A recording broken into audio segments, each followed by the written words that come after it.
A group of hunters is seen at night in the midst of a hunt, killing some animals. After they store their carcasses, one of the men hears screams from his companions nearby. He goes to check what it is and finds a man severely injured with deep claw marks on his neck. The frightened man then runs but ends up falling into a trap with no chance of escape, as a large beast appears and kills him. Soon, we meet a man named Dr. Nate Samuels, who is on a flight in South Africa with his daughters, Nora and Meredith. After landing in Mopane, Africa, they wait for their ride, a man named Martin, who is a friend of Dr. Nate since their youth. Once inside the car, he tells the girls that he was the one who introduced their mother to Nate at the end of college. They arrive at his house. Nate has brought the girls to Africa to show them the savannah and a bit of their mother's work. Mare sees a photo on the wall of her pregnant mother, Amahai, and another photo where she was near a tree, where Amahai used to look and take various photographs. At dinner, Mare shows Martin some photos she took, which piques his interest in her talent. However, she is upset with Nate for not paying much attention to it. Mare also blames him for her mother's death, thinking that the divorce process made her sick and ultimately led to her demise. But Nate says that he and their mother mutually agreed to separate and that she fell ill afterward. Nora, upset by the conversation, leaves the table. When he gets up to follow her, Mare apologizes for the topic discussed in front of Nora and goes to talk to her. Later, Nate and Martin celebrate their reunion, but Nate asks why Martin didn't attend his wife's funeral. Martin says he didn't have the courage because he was deeply saddened and didn't think it appropriate to see his deceased friend. Nate laments the end of his marriage and the losses he's suffered. He lost his wife, and now Mare was beginning to resent him for his actions, and little Nora was following the same path.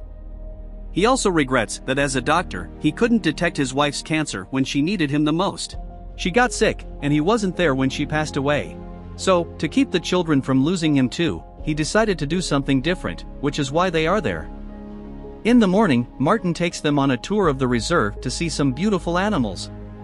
The girls are fascinated by the beauty of nature, such as antelopes and giraffes, among other animals. As they approach an old school for the local natives, they encounter a man in the savannah named Banji, who is responsible for tracking a lion family in the reserve. Mare takes some photos, and little Nora gets scared by the roar of one of the lions. Martin reassures them, explaining that the lionesses hunt while the males, Kuda and his brother Ka, protect the group from other lions. Martin then goes to the pride, where Banji gradually approaches the lions. Mare accompanies him to take some photos, showing no fear. Martin approaches the lions, whom he has cared for since they were cubs. The lions receive him well, but he notices something is wrong with one of the lionesses named Nandi. As he gets closer, he sees that one of her paws is injured, and it annoys her, preventing Martin from getting any closer. One of the brothers signals for him to leave, and understanding that, Martin departs.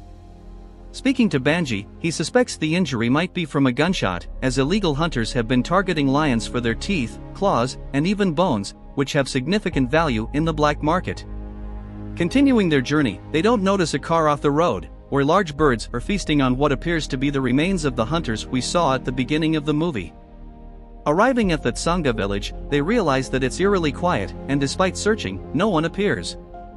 Nate asks Martin to leave, but before that, he calls him into one of the huts to see something.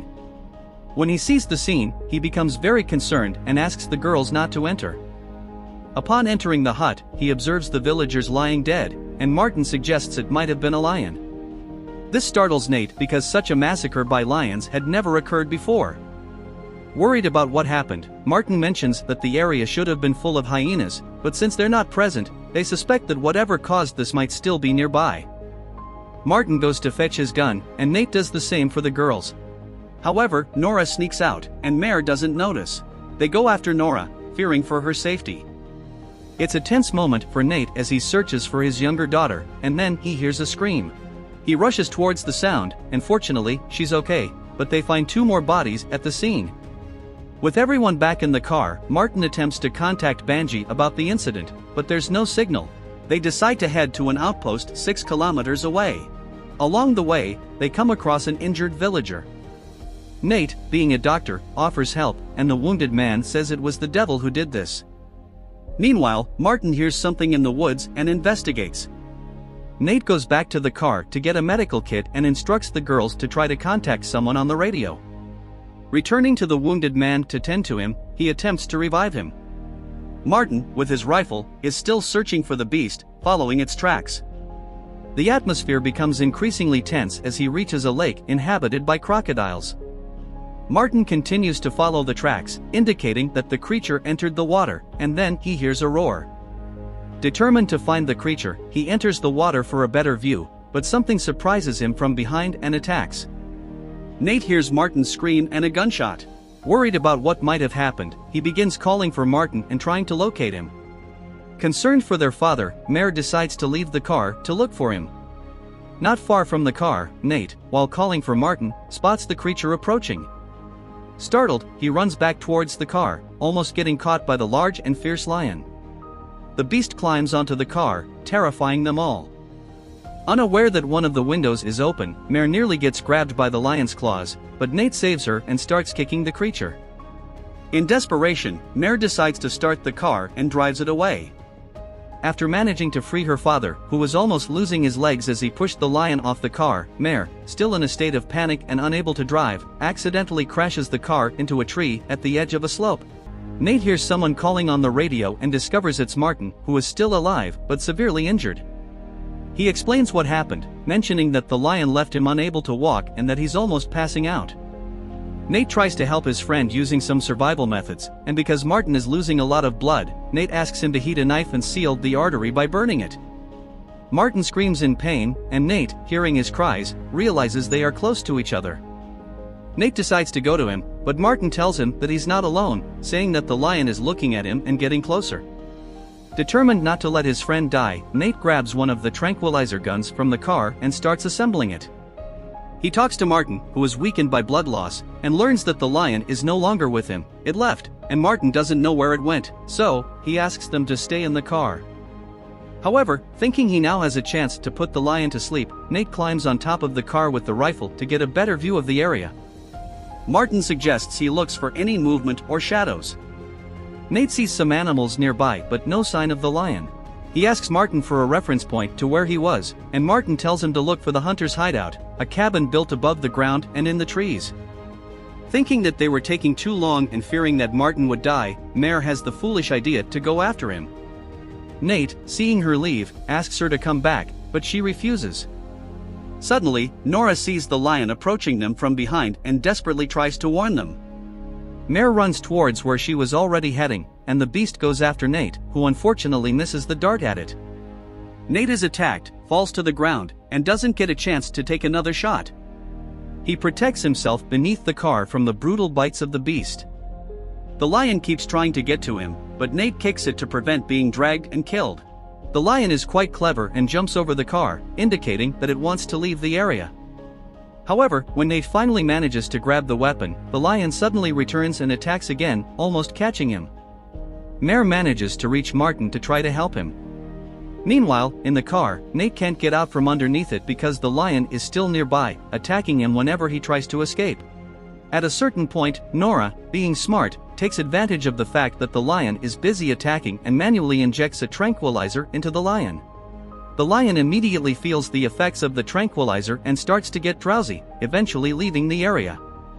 Taking advantage of the moment, Mare brings Martin to the car, where Dr. Nate quickly tends to his wounds. With the help of the girls, he stitches up Martin's injuries. However, they are soon surprised by the lion, which approaches them. It seems that the effects of the tranquilizer have worn off. They see the lion moving in another direction, but they realize they will have to spend the night there because they can't leave. When Martin wakes up, he asks how they are. Nate says they're okay, and as for the lion, he hasn't seen it since sunset. Martin explains that a wounded lion is dangerous, but the situation is unusual. The lion attacked a village, killed people, but didn't eat them. Also, attacking a car is not common behavior for this species. Martin deduces that the lions are reacting to the attacks by the hunters who kill the lion families. This is why the lions have started attacking people. Martin believes the lion had its family killed by the hunters and is now seeking revenge. Nate says they need to leave with his daughters, but Martin argues that without a weapon, they can't fight a lion, and outside, the odds are in favor of the lion. During the night, while talking to Mare, Nate apologizes. Suddenly, they hear voices on the radio and realize that help is nearby. When they arrive at the scene, Nate realizes they are hunters. He approaches them and tells them they were attacked by a lion. The hunters discover that it was the alpha male lion who fled the previous night's attack. Nate asks for their help and offers them American dollars. They agree to help, but when they check who's inside the car, they discover it's Martin, the reserve defender against the hunters. This angers them, and they threaten Nate, claiming that Martin killed 3 of the hunters. The situation becomes even more dramatic when the hunters grab Nate's daughters. Nate tries to intervene but is hit by one of the men and can't do anything. However, the hunters are not the real problem. It's the lion that didn't leave the area and that suddenly appears out of nowhere attacking one of the hunters. While Nate returns to the car, the hunters shoot in the lion's direction. Taking advantage of the hunters being distracted, Nate attempts to steal one of their cars, but he can't find the keys. He decides to search for the keys and tells the girls he'll be back in about 10 minutes. While searching for the man who likely has the keys, Nate encounters a dead body along the way but doesn't find the keys. As he continues through the forest, he hears moans nearby and, getting closer, finds a wounded man, but the keys aren't with him either. Continuing his search, Nate spots the lion and hides. At that moment, Mare calls him on the radio, which attracts the lion. To avoid revealing his location to the lion, he drops the radio, and the girls continue calling for their father. However, all they hear is the lion. After the lion sniffs the radio and moves away, Nate manages to hide in a tree. When a snake approaches him, Nate grabs it and throws it towards the lion, scaring it off in another direction. Meanwhile, inside the car, the girls become worried when their father doesn't respond to them, so they start honking the horn. Fortunately, the sound attracts the lion's attention and gives Nate a chance to get out. He finally finds the man with the keys and quickly retrieves them, also taking one of the guns. The lion arrives, scaring the girls, and Martin tries to calm them, instructing them not to look into its eyes and to stay away from the windows. The lion then retreats but charges at them again, injuring Mare in the process. Martin, with his extensive experience dealing with large felines, manages to hold it off for a moment while the girls escape through the rear door. Due to the lion's weight and the swaying of the car, it tumbles down a slope with Martin inside. The lion recovers from the fall and circles the car. Unfortunately, Martin, who is severely wounded and has no chance of escaping the situation, realizes that the car's fuel is leaking and the lion is about to enter the vehicle to attack him. In a desperate move, he decides to sacrifice himself and ignites his lighter, causing an explosion that engulfs everything in flames. When Nate returns, he sees the fire, and the girls inform him of what happened. Nate, noticing Mare's injuries, instructs her to apply pressure to the wound and then goes to check on the car where Martin was. Seeing the destruction, he mourns the loss of his friend. In the morning, still lost, Nate tries to find a way back home. Nora spots the group of lions that Banji showed them the day before. Nate remembers there's an abandoned school nearby and decides to head there. Inside, he looks for something to use as a bandage and discovers that the place is now a camp for the hunters. After tending to Mare's wounds, Nate goes out to search for supplies. Unbeknownst to him, a lion approaches, and he doesn't notice it. The lion heads toward the girls, who hide upon spotting it. Meanwhile, Nate finds a radio and tries to call for help. The girls start screaming for their father, which quickly alerts the lion. Nate rushes to their aid and shoots at the lion, but he soon runs out of bullets. The lion is wounded but not defeated. Nate takes the girls to a room with bars on the windows and instructs them to keep the door locked. After assuring them that he'll try to do something, he leaves. After a while, Nate hears the lion's roar. He approaches the room where the girls are, but when he gets close, he decides to lure the lion away. The lion starts chasing Nate through the field. Nate knows he can't outrun it, so he decides to face the lion. The lion tackles him to the ground and bites him ferociously. Nate tries to punch it, but it's not very effective. The lion bites Nate's leg several times. Eventually, Nate manages to hit the lion with a piece of wood, but the lion quickly recovers and attacks again. Nearby, the family of lions that Banji showed them the previous day watches the fight. Nate continues to fight with a knife, but despite injuring the lion, it's not enough to kill it, as he can't land a fatal blow. The lion becomes even more enraged. In the lion's final attack, it's about to bite Nate's head when suddenly, the 2 alpha male lions of the pride intervene, attacking the lion that had entered their territory. They save Nate just in time from certain death. Nate, severely injured and covered in bite wounds, finds a fallen tree trunk and waits as the two alpha lions finish off the intruder. Thankfully, Nate survives the ordeal. Banji and some reserve guards arrive and tranquilize the lions and Nate faints. Later, he wakes up in the hospital, relieved to reunite with his daughters, who are safe. The movie ends with Nate and his daughters returning to the location where their mother took a memorable photo, under a large tree filled with birds. They recreate the photograph and demonstrate their renewed unity and happiness as a family.